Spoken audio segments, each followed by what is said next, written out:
বলরাম টলরাম নাও কি অবস্থা একটা গাছ লাগাইতে দিতে পূজা হয় আমার ছোট ছোট সালসুল আছে রে নমস্কার বন্ধুরা, এই হলো আমার স্কুল।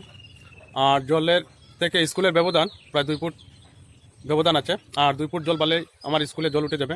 আমি এবং আমার হেড স্যার এসেছি এখানে।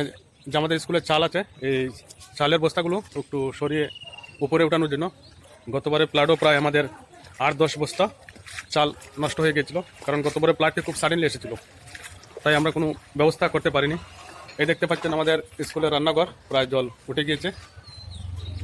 আর আমরা এখন স্কুলের ভিতরে যেগুলো জিনিস আছে, বইপত্র এবং খাতা রেজিস্টার, এগুলা আমরা একটু উপরে উঠবো এবং সেফলি রেখে যাবো। আর বাকিটা ঈশ্বর জানে কি হবে।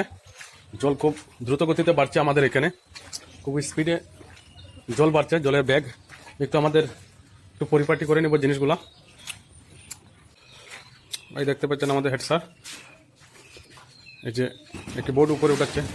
এই দেখতে পাচ্ছেন আমাদের চালগুলো অলরেডি উপরে উঠানো আছে। আমরা চেষ্টা করবো আরও উপরে এই চালগুলো উঠানো, এখানে উঠা এই যে কোনো একটি জায়গার মধ্যে এখানে উঠিয়ে রাখার চিন্তা ভাবনা করছি। কমসে কম 2-3টি বস্তা যদি আমরা উপরে উঠিয়ে রাখি, প্লাটের পরে আমরা 2 বস্তা চাল থাকলে আপাতত আমরা শিশুদের MDM দিতে পারবো। আর এই বোর্ডগুলা খুবই নাজুক, এগুলো নষ্ট হয়ে যাবে, তাই আমরা এগুলো একটু উপরে উঠে নিচ্ছি। তাছাড়া আমাদের মধ্যে অনেকগুলো ক্যারেম বোর্ড আছে, এগুলো নষ্ট হয়ে যাবে, সেগুলো আমরা উপরে উঠিয়ে রাখবো। এইগুলো জিনিস আমাদের ছাত্ররা বানিয়ে এনেছে, এগুলো হাতের কাজ।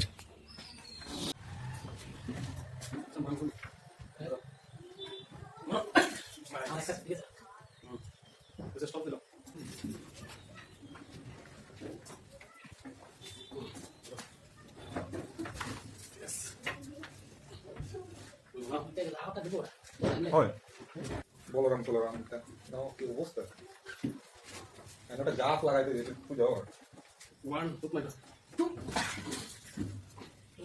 আমার ছোট ছোট সালসুল আছে রে। এই দেখতে পাচ্ছেন আমাদের প্রেসিডেন্ট মহোদয় এসেছেন আমাদের মধ্যে। আর এই তো আমাদের গ্রামেরই শিক্ষক একজন, আমাদের স্কুলও নয় কিন্তু এই গ্রামেরই শিক্ষক একজন এসেছেন আমাদের কাজ দেখতে এবং সহযোগিতা করেছেন। হ্যালো, ঠিক আছে, থ্যাংক ইউ।